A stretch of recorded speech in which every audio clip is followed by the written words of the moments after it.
Hello everyone, my name is Moji. You're watching a Bitcoin bubble news channel. That's right, the economics or tokenomics of Ethereum are a little different. It says it's deflationary like Bitcoin, but I think it's not quite the same and isn't owned by as many people. Because of this, I think there's some fear and trepidation about whale dumping and other things like that. Trump has only recently started to pay attention to cryptocurrency. Now he wants to be the crypto president and is making digital assets a geopolitical problem. It asked him on July 16th why he was suddenly taking a liking to the crypto community, and he told them, China will take it over if we don't, or someone else will, but most likely China will. That's why we have a good base. There is a baby, even though it's still young. I don't want to be the one to let another country take over this area. What Trump said makes me think about a lot of interesting things, especially when it comes to China's desire to get back into the crypto trade and mining markets, which it shut down in 2021. This case has something to do with how states interact with the crypto blockchain sector in general. How much can one sovereign country control digital assets that are decentralized and spread out like Bitcoin and Ethereum? According to analyst Wine, China could play a major, if not dominant, part in the global crypto sector if it decides to re-enter the market. China is naturally good at mining Bitcoin, and there is a big market for using cryptocurrencies to send Chinese assets abroad, especially since the country has strict controls on its capital markets. This is what I think. That is all there is to it. I won't say for sure that Grayscale is in a controlled destruction liquidation because I don't know for sure. In a way they were. Again, my point is that I don't gain any insider information. Barry might hit me if I say this, but I think someone told him, you know what, we have your back.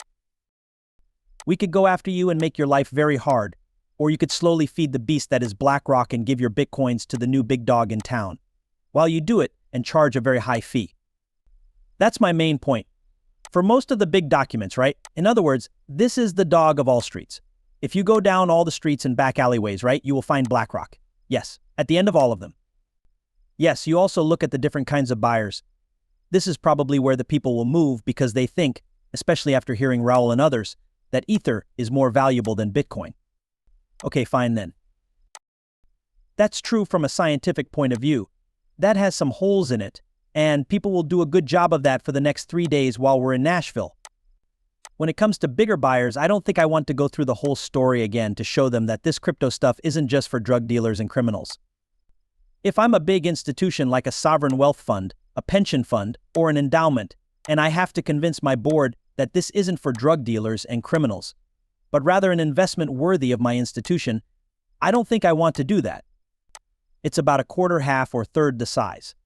So I should have a quarter Bitcoin and a quarter Ethereum. I'm not sure. I think that fewer people are ready to go through the brain damage than I think.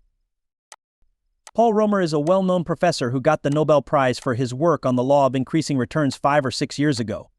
The idea behind it is that the first product or tool that gets enough people to use it will win, not the best one. Because Top Gun is my favorite movie, I love to quote it.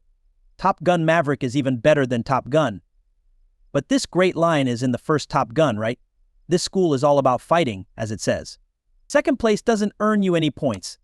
That's kind of how it is with ETFs. Be the first or don't, and go big or go home. And that doesn't mean they won't get some assets and $1 billion. That's real money, $1 billion here, $1 billion there. But I think BlackRock gets some because they've taught some of their clients well that they should have a diverse portfolio. Okay. And some of the guys with low fees might pick up some work, but I don't think there will be as much demand. That's all I have to say about how supply and demand work in ETFs. First to move wins. Even though they are different, they both have the same job to do in a portfolio. Yes, they are scientifically and as blockchains different, but the real problem for me with ETH is this. I ask this question all the time, people. Would anyone use ETH if it were made today if it didn't exist? It's hard to say because there are things that are better, faster, and cheaper. There is a strong case for E because it was the first, has the most active developers, and the most installed base, so it reached critical mass first. It won. That's it, folks. Yes, and the TVLs, yes. But I listen to the people who work for Solana, and yes, I still think the network has a lot of bugs and flaws, but the price and TVL have gone